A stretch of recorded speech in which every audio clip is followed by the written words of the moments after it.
Here it is. Yes. Hey, everybody, welcome back to Aces53 with Ed Parcaut and myself. Today is a Tuesday, so what does it mean? It's just Ed and I bantering back and forth like two grumpy old men, usually discussing a topic that'll lead to a setup for the Thursday Joker. So, Ed, how you doing today? I'm doing good, but you have freezing issues. Is it I have cold there in freezing Texas? issues. Is it cold in Texas? You know, the downside is where I live, I think I told you this before, they signed a ridiculous agreement to put Spectrum in all the units, and the HOA paid for it. And I tried to tell them, like, this is dumb. If you're locking in people, you're locking in 18 units for a 4-year contract. They should pay you to give the access. And it was a bad deal by the HOA. And I sent a whole letter to them. I'm like, not a good idea. This is why. This is the industry I used to be in. And they still were like, no, we know better. Now, Yeah, the other shut up. place Stay in that your they lane. manage has AT&T and has much better coverage. When you moving? What's that? When you moving? Well, another year. I think I'm gonna sign up here for another year. To another place. All right. Yeah, So I'd love enough it here. about our bantering about bitching. I'm actually good. I rearranged my studio because I needed some more access and get rid of I moved into the studio over a year ago and had, didn't really do anything after I got in here. Mhm. So I had, just got everything reset up, and lighting's almost perfect. I still have a shadow on underneath my hat I got to work on. Yeah. But, overall, it's perfect. It's clean. It's exactly what I wanted. I didn't have a standing desk. Like at my old place, I would walk in and do all my video stuff under a standing desk, like editing and all the different things. And I like that. Sitting all day sucks. Yeah, I have a standing desk. So I was on the Sims distillery right before this, and I sat for part of that. But usually whenever you and I are talking, it's more interacting. I do the standing up. Yeah, well, if you're going to make phone calls, they say do it standing up. You have more energy. Yep. Same thing why they tell you put a mirror and smile all the time, which I don't remember to do. Yeah, well, I wouldn't want to look at yourself either. Yeah, that hurts. That's just hurtful. I have to do it over here constantly. Yeah. All right. This week, I think we have a Joker. We're gonna networking. I think is supposedly our if we topic get to for it today. Yeah. If we get to it, that's our topic. The reason I say that is there's so much going on. Events are happening again. We talked about it before.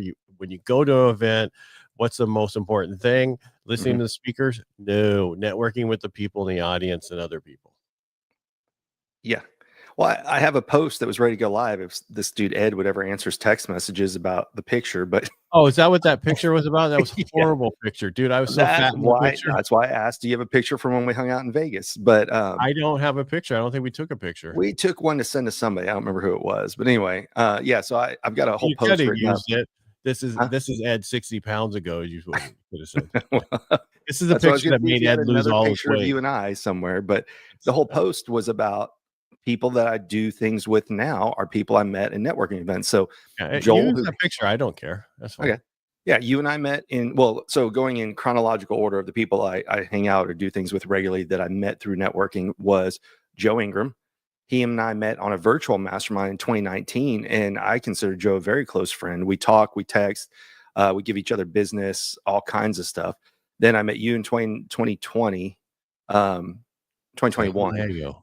Yeah, and we've been doing the podcast for 2.5 years now. I listed on there Mary and Karen. So I met them at the Sims Speakeasy in 2023, and we get together once a quarter. We celebrate birthdays together. Joel, I also met at 10X in Miami in 2019. Ironically, I didn't meet him at the event, but we were all wearing our lanyards to the airport because the event ended and everybody hightailed it to the airport. And I've got a picture of meeting him in 2019. That's what it was. I got 10X on. Look exactly. Look at me. I'm amazing.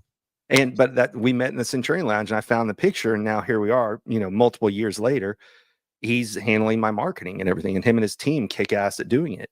So those are all people I met in a room where I paid to go because of the speakers, but it's the people that I left knowing, not just the knowledge I gained. Okay.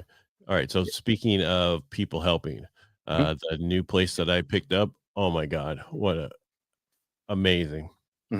Amazing. Much better. You want it done, it's done. It's not like I need so-and-so to do this. Okay, Yeah. you put a task in. I want, their a webinar page on my website, and I want it to be able to connect to blah, blah, blah. Send us some pics, kind of what you're looking for. Boom, they work on it 24 to 48 hours later. It's pretty much done. And that's somebody that was referred to you. So it goes back to That was somebody who was referred to me a year ago, and I finally pulled the trigger right. because I finally got to a point where I could do it. But going back to how you know that person, it's because you networked around the Rotary, right? That you found out, huh? We're doing, yeah. Well, I was looking for a high level person for a while, Right. and But you today hear it's all about networking. right, but it Run wasn't with it, Joe.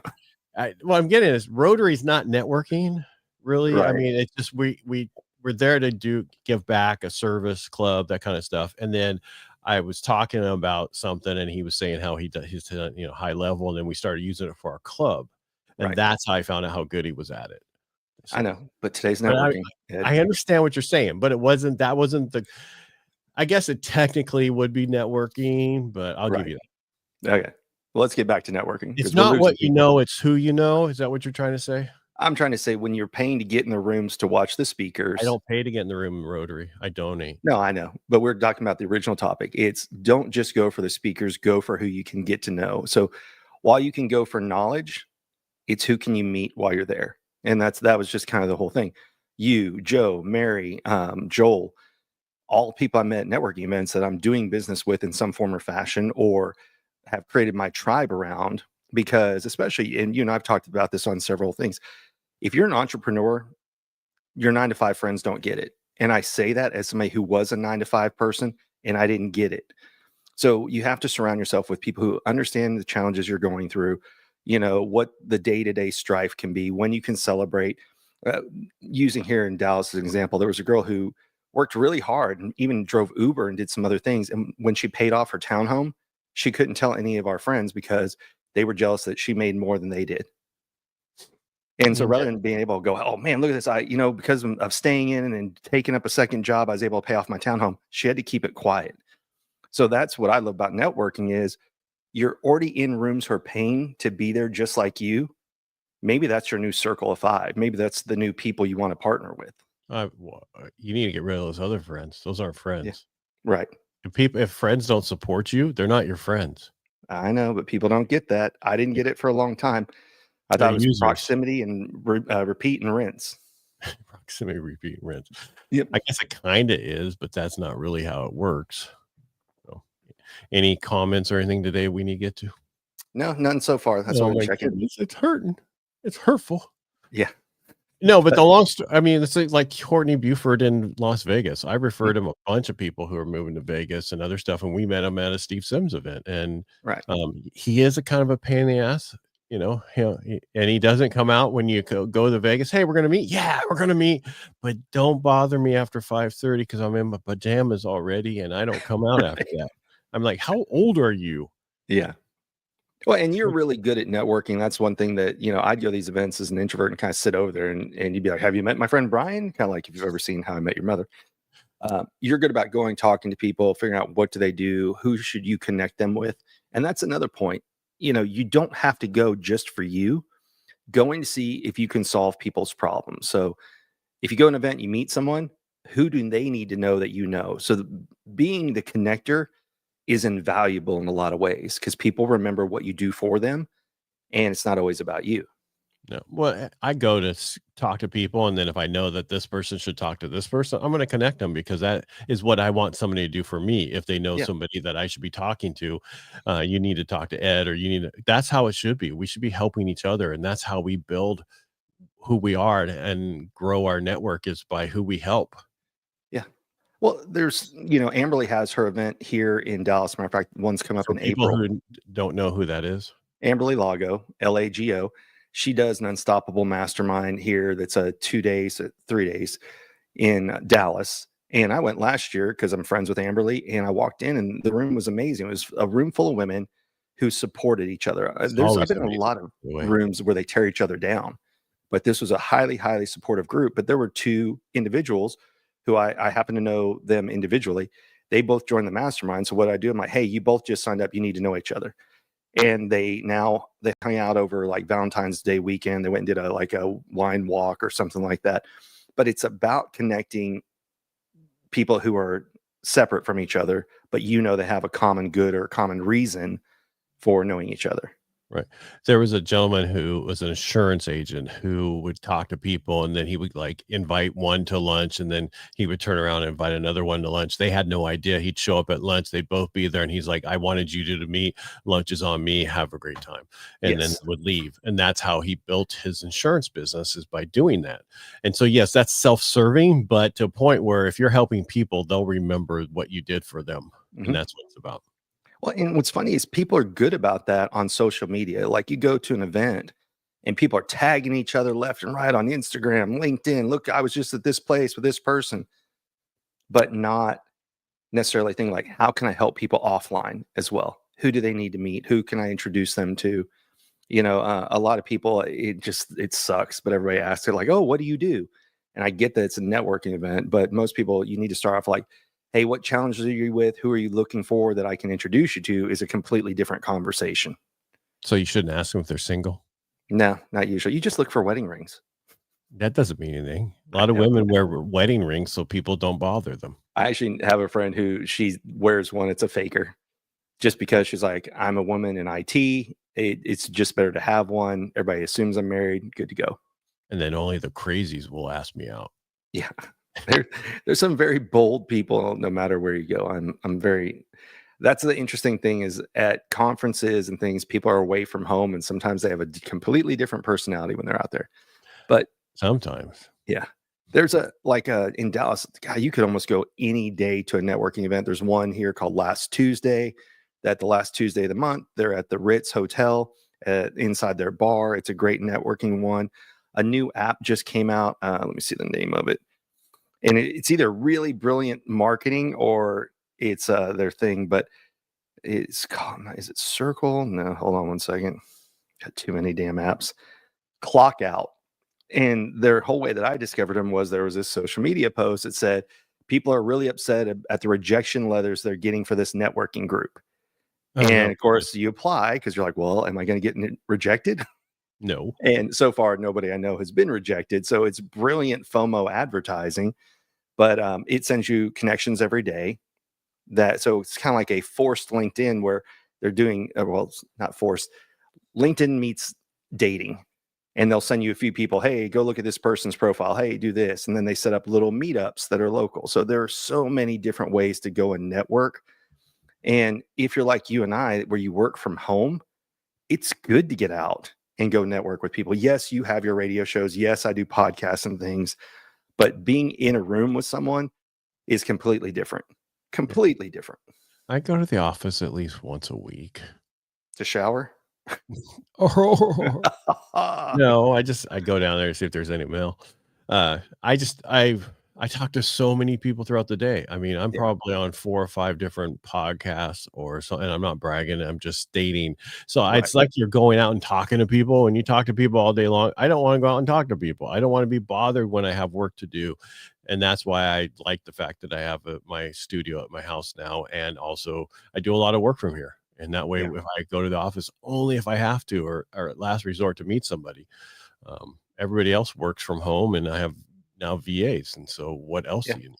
Yeah. Well, I haven't done it this week, but usually I go to coffee shops once or twice a week just to be around people. But you can also do networking events. And again, we talked about this before. The worst thing that I've ever seen is somebody walks up and they're like, hi, I'm Brian. And they already have their business card. And I'm like, you don't even know what I do, or if I want your card, or if I need your card. Like, that's just overly aggressive. And can I add to that? So why don't you just tell people, you know what that's like? That's like going to a woman with a rubber and say, hey, I'm so-and-so, and have a rubber in your hand. Exactly. That's how you should tell people. That's what you're doing. They might connect it better that way. You just walk up to a single woman and go, hi, I want to have sex with you, and you hand her a rubber. Yeah. Well, people are used to all the sales, analogies. Oh, it's like, the more mud you throw at the wall, some will stick. The more spaghetti you can throw, it's a numbers game. That's not the way networking actually works. In the day, if you're cold calling 100%, yes, that's true. If they give you a list to smile and dial, 100% true. Networking events, bad idea. So back to just what we're talking about. When you go to conferences and you Mhm. go to whatever it is, whether it's a mastermind or whatever, the purpose that you should be there, besides listening to the speakers, the ones that are going to wait, because you don't need to listen to everybody Right. that are all the speakers, but to connect with them, if you can go to a VIP part of it to where you're one-on-one with them, that's what you want, because then you can ask them all the questions you want. But the Mhm. most important thing is who's in the audience that you guys can work together and build something. We talked about, I think, when we first met, how um, we looked at Steve and Greg and all those different people and how they all came up together Yep. in their speaking ranks. And we were looking at each other going, okay, that's what's going to happen to a lot of the people here. As they grow, they're all going to grow together and become the same at the same time, kind of like them. And they're all helping each other out with all their different events. How many times did Greg speak at Steve's event and Steve speaks at Greg's event, and Exactly. back and forth and all that stuff? You can speak for me for free and I'll speak for you for free. Mhm. And that's the way a lot of the industry works because conferences are expensive. So there's people that they pay for, and then there's people that they barter with because, like you said, they can exchange. I'll speak on my stage, you speak on yours, or vice versa. You speak on mine, I'll speak on yours. Um, there's, how else can we help support each other? And you're right. That's the whole thing about networking is it's not just what can you get from networking, it's how can you help other people because life is reciprocal. What goes around comes around for sure. Because we have our Operation Firewall coming up May 3rd. I'm not trying to push it. I'm just making a point. Yeah. Finding the speakers that we had wasn't difficult, but finding the right speakers that we wanted. But doing that, though, I've connected with so many other veterans Hmm. that want to help out and put this on, that we have a whole now Operation Firewall strategic team that handles, putting it on. And then eventually, as this thing grows, we're helping so many people in the community. That's the purpose, and that's them. And then we're going to have community from it that are going to network. The community is going to network and help each other out after the firework. Yeah. And that's what, so it's about the community you have is what I'm trying to get at. And the reason I bring this up because I dropped a podcast today, and it's Atiba Hmm. Souza, and then Yeah. he talked about his mastermind community and how he grew it. And basically, that's important. That's where we're at. You need to grow a community. That's what you're part of when you go to a networking event, is who do you want in your community and how do you want to build that? And that's what you need to focus on. Absolutely. And there's multiple ways that you can pay to play at networking. So if there's a conference, can you sponsor something? You could sponsor coffee. Do you want to have a booth there? At some events, you can pay for stage time. So networking doesn't have to be you just sit in the back. And if you're really an introvert and you're afraid to talk to other people, have a booth where people come to you. I've done that before at door to door con. I buy a booth. Why? Because my stage time is only an hour. And whenever I have to cut people off at the end, like after questions and everything, I'm like, hey, come over to my booth. It's right by here. And then I get to spend as much time as I want with people. And the best part is being a bit of an introvert, they're coming to me, not me chasing people down. So there's Yeah. other opportunities of how to get yourself out there. Like I said, you don't have to. I sponsor at a golf tournament. I want to play in the golf tournament, but I buy a sponsorship that gives me the foursome, and then I get signage also. Well, what is that? That's a tax write off, and I still get to golf. So And if you there are put your different. information on your shirts and everything else, guess what? Yeah, Those are all tax write-offs.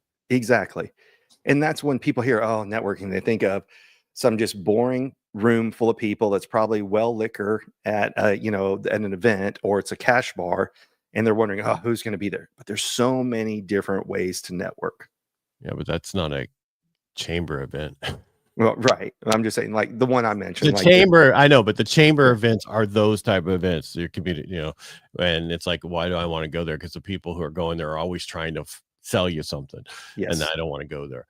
yeah, True mastermind networking events that you go to network the people in the mastermind. We're there to learn from each other, not sell each other.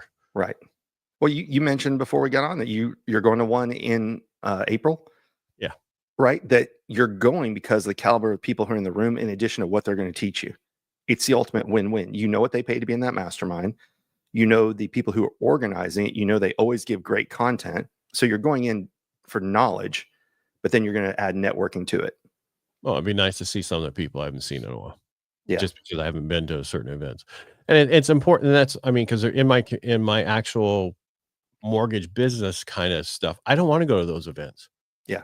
Because they're, what are they going to tell me how to qualify people? I don't need that. I can do a VA loan in 8 days. I don't think you have anything to teach me.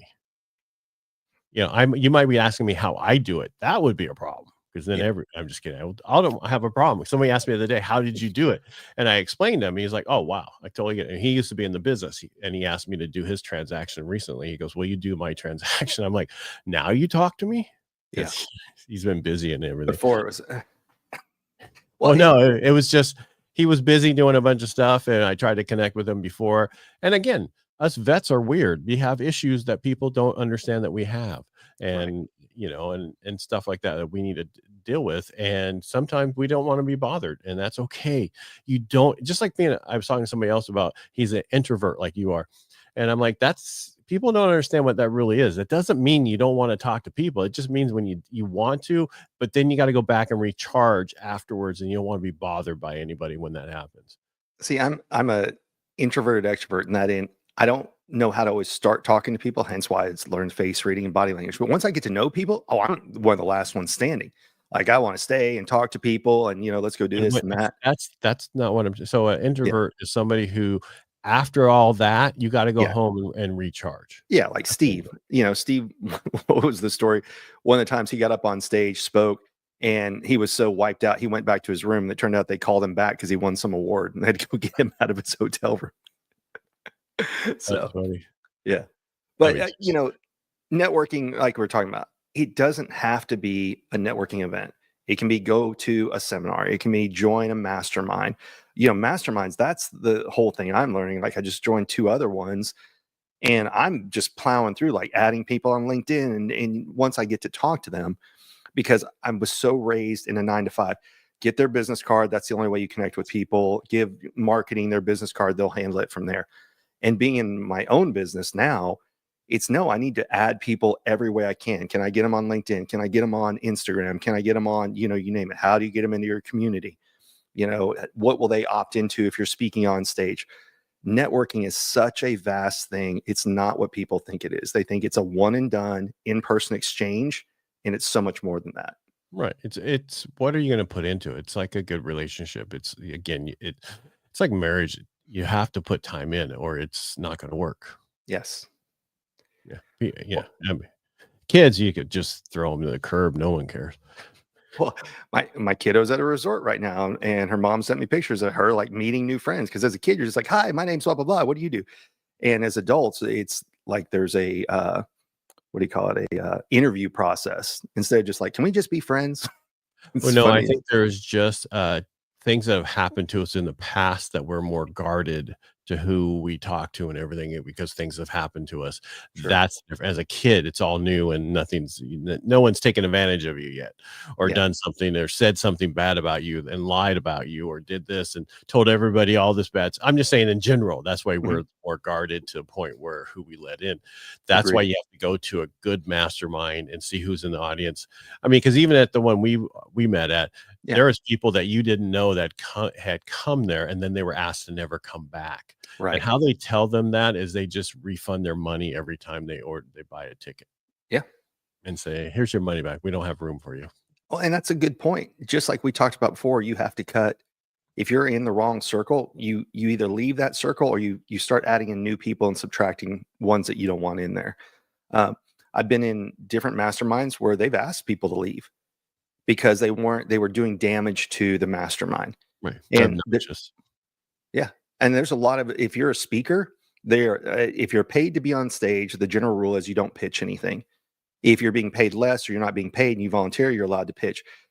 I've seen at events where somebody went off on a pitch and they stopped and they pulled that speaker off because they didn't want to ruin their promise to the audience of, hey, when you buy this ticket, because here's the magic behind the scenes, the cheaper the ticket, the more you're going to get pitched, right? So when people pay a premium for an event and they're told there will be no pitching, they stick to that integrity. And I've seen speakers get yanked off stage, or their presentation gets shut down because they turn it into a sales pitch when that's not what was the promise to the audience. And some speakers just can't help it. Right. And that's how Rotary is. The speaker can't talk about anything, the business, just you're there to give education about what's going on. That's it.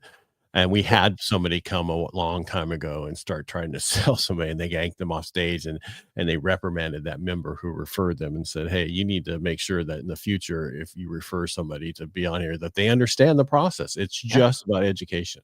Well, it's a general rule. When I'm speaking to corporations, I put up the QR code, but not to get their information, because the rule is they're paying me to be there. I send the cheat sheets and everything else to the organizers, and I tell people the QR code strictly if you want to follow me on Instagram, or if you want to follow me on social media, or the books I'm going to reference today. I don't need their information. I'm being paid to be there. Yes, it would be nice if I got it, but that wasn't the goal. If you're paid to be there, you're there to provide value, and that's what I changed things on. I thought it was an end around is what you were doing. No. No. Not when you're paid to be there. That's what they call that. Yeah. I don't Other want places your will call it information, but if spinning. you want any of this information, just sign up. Like, Yes. so prime example. So through my Ed Parcaut website, if you go on there, it asks for your email. It has a place for your phone number. You don't have to put it in and the rest of it. But I had a guy reach out and he was saying how it's like Real Estate Jerky, my radio show, how amazing and job that we're doing. He's bought so many houses and all this stuff. And then the last line was, I didn't like the fact that I had to put my phone number in here. Oh. I got that, but that's not, it didn't have to. It just asks for it. It doesn't say required field. Yeah. And I think people feel obligated. But what's nice is that we get that feedback about that we're doing a great job on the radio show. And that's why we're finalizing the thing about being syndicated right now. Yeah. That's awesome. Yeah. Yes and no. I just want to do a little bit and then I can go syndicated radio show host. You just want to say it, Not wear your just little radio badge. show. Wear your little badge. Not talk radio show, but syndicated. That's right. You put the sin in syndication. Is that what you're saying? I'm sorry? You put the sin in syndication? That's correct. That's what Ed Parcaut stands for. There you go. Well, that's cool. I didn't know you were going to have a T-Bone today. That's awesome. Yeah. Well, didn't know he was dropping it until I saw who was dropping today. That's how far back I am. I think I interviewed him in October or end of, that's how, and the other day I was like, oh God, I had to go to Pod Match. I had 51 people wanting to be on my show. And I'm not bragging. It's just, if you don't stay on top of it, and if you don't pass on enough people, you could have more podcasts than you could ever want. Because I record probably 110 a year. Wow. And only can drop 52 of them. Yeah. Just a little bit. Just a little bit behind. Yeah. And that's my next. So I actually already have the people who are going to handle that. And I know who I'm going to hit up for that. And that's at that event where I'm going through next month. But, 40 hours doesn't sound like a lot. But when you're having people do stuff for you, it's amazing how much stuff can get done in the 40 hours if they're focused. Yeah. Well, it's the Who Not How. Yeah. What's the book by Dan Martell? Buy Back Your Time. I thought that was Dr. Seuss. Yeah. No, Buy Back Your Time. Dan Martell. Who can you hire that can do it faster than you doing it yourself? Which is one of those things we've talked about. When you're getting a business started and you don't have money, you've got time. But when you start getting money, you need to start buying your time back by filtering things out to other people who can do what isn't your strongest point. And there's a lot of hesitation to do that because money's tight. And I say that from experience. It was hard to pay for anything when I didn't have money coming in. But like everything else, you have to invest in yourself first, and then the business comes later. It's not a 1-for-1 ratio. And like I think we talked about in Diary of a CEO, go everybody and watch the Daniel Priestley interview on Diary of a CEO. And it was really, really good, but it just talks about things don't double. It doesn't things double instead of incremental 1, 2, 3, you name it. And instead it becomes 1 becomes 2, 2 becomes 4, 4 becomes 8. Everything is a growth process, but it's in multiples and not singles. Right. So, all right. You want to call it? Yeah, let's call it. So Thursday we'll have our Joker here who's going to go in deeper, and she is an expert in networking to the point people hire her to go network on their behalf, which I didn't even know that was possible. So, but yeah, really amazing guest we have on Thursday. Yeah, so be here for Thursday. It's going to be a good talk, I'm sure. Yes. I've never met her before. I don't meet people at masterminds anymore. I'm just kidding. Yeah. All right. Appreciate you. Thanks for being here, Brian. Mhm. Thank you for watching. We really appreciate you. If you want to support us, just go to our YouTube channel, subscribe, and let people know about what we do here. And again, thank you so much for being here, and we'll talk to you on Thursday. Thanks, Bye. everybody.